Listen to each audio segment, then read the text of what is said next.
Elon Musk कथित तौर पर संभावित प्रतिबंधों के बीच टिकटॉक के अमेरिकी परिचालन को खरीदने पर विचार कर रहे हैं। यह कदम अमेरिका चीन के बीच चल रहे तनाव और बाइट डांस की कानूनी चुनौतियों को उजागर करता है। चीनी अधिकारी कथित तौर पर एक आकस्मिक योजना पर विचार कर रहे हैं, जिसके तहत अगर ऐप को संयुक्त राज्य अमेरिका में प्रतिबंध का सामना करना पड़ता है तो एलन मस्क द्वारा टिकटॉक के अमेरिकी परिचालन का अधिग्रहण किया जा सकता है। ब्लूमबर्ग की एक रिपोर्ट के अनुसार चर्चाएं शुरुआती चरण में हैं। अभी तक कोई ठोस निर्णय नहीं लिया गया है। यह घटनाक्रम अमेरिका के उस कानून के बाद हुआ है जिसके तहत टिकटॉक की मूल कंपनी बाइटडांस को राष्ट्रीय सुरक्षा चिंताओं का हवाला देते हुए अपना अमेरिकी कारोबार किसी गैर चीनी इकाई को बेचने या परिचालन बंद करने की आवश्यकता है। टिकटॉक ने अमेरिकी सुप्रीम कोर्ट में अपील की है, लेकिन संकेत हैं कि न्यायाधीश प्रतिबंध को बरकरार रख सकते हैं। टेस्ला के सीईओ और एक्स पूर्व में ट्विटर के मालिक एलन मस्क टिकटॉक के अमेरिकी कारोबार के संभावित खरीदार के रूप में उभरे हैं। रिपोर्ट में उद्धृत सूत्रों से पता चलता है कि मस्क का एक्स प्लेटफॉर्म टिकटॉक के अमेरिकी परिचालन को अपने हाथ में ले सकता है, जिससे संभावित रूप से एक्स के विज्ञापन प्रयासों को बढ़ावा मिलेगा और टिकटॉक के उपयोगकर्ता डेटा के साथ मस्क की एआई कंपनी XAI को पूरक बनाया जा सकेगा। हालांकि मस्क और बाइटडांस के बीच सीधी बातचीत का कोई संकेत नहीं है और किसी भी पक्ष ने अटकलों पर कोई टिप्पणी नहीं की है। चीनी अधिकारी कथित तौर पर बाइटडांस को टिकटॉक पर नियंत्रण बनाए रखने के लिए पसंद करते हैं, लेकिन अमेरिकी दबाव के कारण वे विकल्प तलाश रहे हैं। बीजिंग के पास बाइटडांस से जुड़ी एक कंपनी में गोल्डन शेयर है, जिससे उसे कंपनी पर कुछ प्रभाव मिलता है। टिकटॉक के कंटेंट रिकमेंडेशन इंजन सहित सॉफ्टवेयर एल्गोरिदम पर सख्त निर्यात नियमों के कारण किसी भी बिक्री के लिए चीनी सरकार की मंजूरी की आवश्यकता होगी।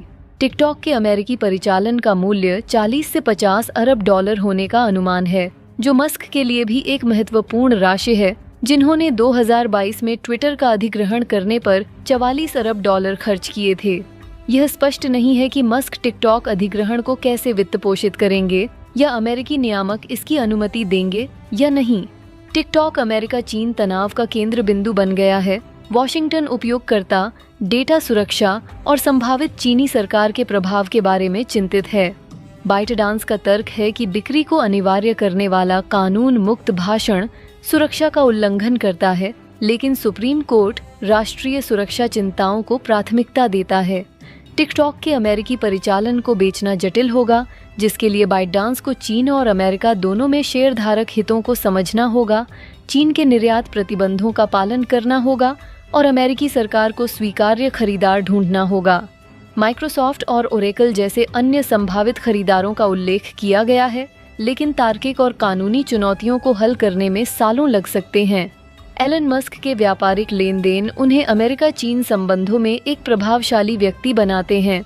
उनकी कंपनी टेस्ला शंघाई में अपनी सबसे बड़ी फैक्ट्री चलाती है, जिससे चीनी अधिकारियों के साथ सद्भावना बनी हुई है, जबकि मस्क ने चीन पर अमेरिका की कुछ व्यापार नीतियों की आलोचना की है। जैसा कि अभी है, अमेरिका में टिकटॉक का भविष्य अनिश्चित है। सुप्रीम कोर्ट ने अभी तक अंतिम निर्णय जारी नहीं किया है और बिडेन प्रशासन ने आगे की बातचीत की अनुमति देने के लिए प्रतिबंध लागू करने में देरी की है। बाइटडांस जबरन बिक्री को रोकने के लिए अपनी कानूनी लड़ाई पर केंद्रित है। मस्क आगे आए या नहीं, टिकटॉक की कहानी अभी खत्म नहीं हुई है। अमेरिका में 170 मिलियन से ज्यादा यूजर के साथ यह ऐप एक सांस्कृतिक घटना है, लेकिन इसका भाग्य जटिल भूराजनीतिक और कानूनी फैसलों पर निर्भर करता है। मस्क के लिए यह एक और बड़ा दांव हो सकता है। बाइटडांस के लिए यह अपनी मूल्यवान वैश्विक संपत्ति को बनाए रखने की लड़ाई है।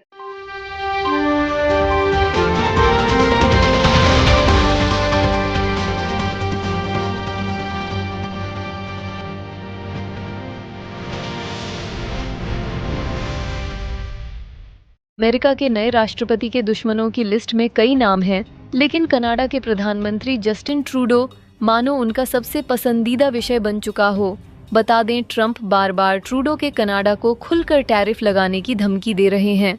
वह ये तक कह चुके हैं कि कनाडा को अमेरिका के पैसे पर चलने के लिए अमेरिका का राज्य बनना पड़ेगा। यहाँ तक कि ट्रंप ने ट्रूडो को गवर्नर तक बुला दिया। बार बार ट्रंप ट्रूडो की खूब चुटकी ले रहे हैं। अब इस पर कनाडा की संसद ने प्रतिक्रिया दी है। बार बार हो रहे अपमान पर ट्रूडो तो अब चुप कर बैठ गए हैं, लेकिन कनाडा की संसद की चीखें निकल रही हैं। वामपंथी न्यू डेमोक्रेटिक पार्टी यानी एनडीपी के नेता और कनाडा के सांसद जगमीत सिंह ने अमेरिका के नवनिर्वाचित राष्ट्रपति डोनाल्ड ट्रंप को कड़ी चेतावनी दी है।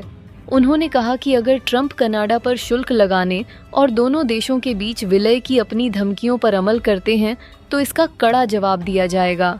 कनाडाई सांसद ने सोशल मीडिया पर शेयर की गई वीडियो में कहा कि मेरे पास डोनाल्ड ट्रंप के लिए एक मैसेज है।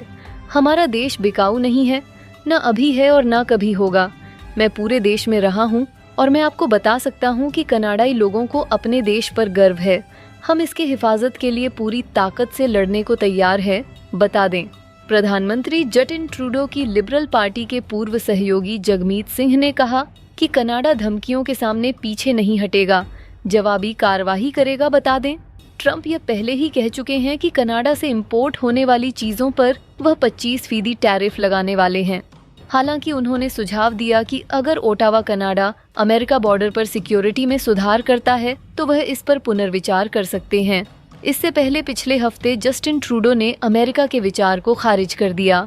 उन्होंने कनाडा के अमेरिका का 61वां राज्य बनने के बारे में ट्रंप के बयानों को अमेरिकी उपभोक्ताओं के लिए हाई टैरिफ की वजह से होने वाले आर्थिक नुकसान से ध्यान भटकाने वाला बताया। ट्रंप कई बार कनाडा के प्रधानमंत्री जस्टिन ट्रूडो का मजाक भी उड़ा चुके हैं। उन्होंने बार बार कनाडा को अमेरिका का 51वां राज्य बनाने का चुटकुला छोड़ा है, जो बार बार कनाडा को तीर की तरह छुपता है। हालांकि ट्रंप असल में क्या करने वाले हैं, यह आने वाला वक्त बताएगा।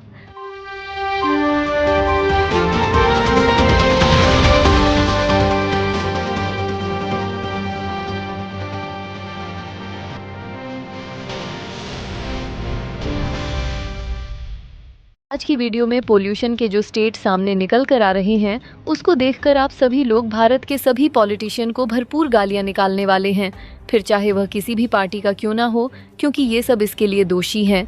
यूनाइटेड स्टेट्स ऑफ अमेरिका की कैलिफोर्निया स्टेट में लॉस एंजलिस नाम की एक सिटी है, जहां पर इस समय बहुत ही भयानक आग फैली हुई है।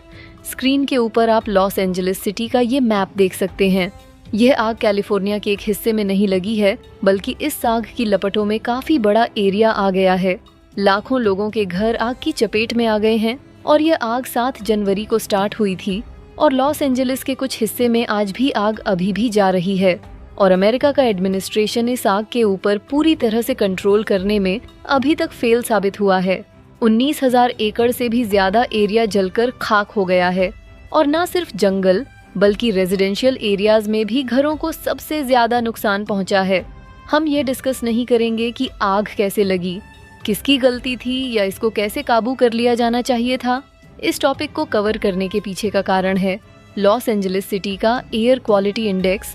दरअसल कैलिफोर्निया में काफी जगह आग लगने के कारण वहां पर एयर पॉल अचानक से काफी ज्यादा हो गया है। हवा में धुआं फैल गया है, चारों तरफ स्मोक है, जिसकी वजह से अमेरिका के लोगों को यह चिंता हो गई है कि फायर्स के कारण लॉस एंजलिस सिटी का एयर क्वालिटी इंडेक्स अब रहने लायक नहीं है। वहां पर सांस लेने में प्रॉब्लम आ रही है, लोगों को बीमारियां पैदा हो सकती हैं और वहां पर हालात बदतर हो गए हैं। अब क्योंकि भारत के नॉर्थ इंडिया में भी एयर पोल्यूशन एक बहुत ही बड़ी समस्या है, इसलिए हमने सोचा कि क्यों ना लॉस एंजलिस सिटी और दिल्ली सिटी के एयर क्वालिटी इंडेक्स का आपस में कंपैरिजन करके दोनों की तुलना की जाए। मीडिया रिपोर्ट्स के मुताबिक इतनी भयानक आग लगने के बाद भी लॉस एंजलिस सिटी का एयर क्वालिटी इंडेक्स आज की डेट में भारत के आसपास तक नहीं है और डाटा तो और भी हैरान कर देने वाला है। अमेरिका के डाटा के मुताबिक लॉस एंजलिस काउंटी का एयर क्वालिटी इंडेक्स पिछले कल 178 लेवल रिकॉर्ड हुआ था। उसके बाद सैन बर्नार्डिनो काउंटी का एयर क्वालिटी इंडेक्स 196 लेवल तक पहुंच गया था, जबकि फ्रेस्नो और इंपीरियल काउंटीज का एयर क्वालिटी इंडेक्स रजिस्टर हुआ था 127 लेवल का, यानी ऑन एन एवरेज 120 से लेकर 200 तक के बीच में है। अगर एवरेज देखें तो लॉस एंजलिस सिटी का एक QI आज के समय तो 154 चल रहा है और इसके ऊपर अमेरिका के लोगों ने वहां पर बवाल कर दिया है और सब कह रहे हैं कि ये सेहत के लिए हानिकारक है। अब रेफरेंस के लिए आपकी स्क्रीन के ऊपर आर्टिकल का स्क्रीनशॉट होगा। NDTV की रिपोर्ट के मुताबिक पिछले कल भारत की राजधानी दिल्ली में एक लेवल था 372, कहां पर लॉस एंजलिस सिटी का 154 और भारत की राजधानी दिल्ली का 372। अब आप खुद ही सोचिए कि लॉस एंजलिस सिटी में तो फिर भी इतने दिनों से आग लगी हुई है। आधे से ज्यादा शहर वहां पर जलकर खाक हो गया है और मोरोवर वहां पर तो एक प्राकृतिक आपदा आई हुई है, लेकिन तब भी वहां पर दिल्ली से आधा एयर पोल्यूशन है। वहां से डबल एयर पोल्यूशन दिल्ली में चल रहा है, वो भी बिना किसी आगजनी के। अब आप सोचिए कि हम कितनी बुरी कंडीशंस में रह रहे हैं। आम लोगों को गैस चैम्बर में रहने के लिए मजबूर कर दिया गया है, और जब हम इसके ऊपर कोई सवाल करते हैं तो ये पॉलिटिशियन एक दूसरे के ऊपर ब्लेम डाल देते हैं। एंड ऐसा नहीं है कि ये समस्या कोई नई है, सभी सरकारों के पास पर्याप्त टाइम था इस मसले को सॉल्व करने का, लेकिन कोई भी पॉलिटिशियन कुछ भी नहीं कर रहा है। काश हमारे पॉलिटिशियन को ही थोड़ी बहुत शर्म होती तो आज नॉर्थ इंडिया का ये हाल नहीं होता।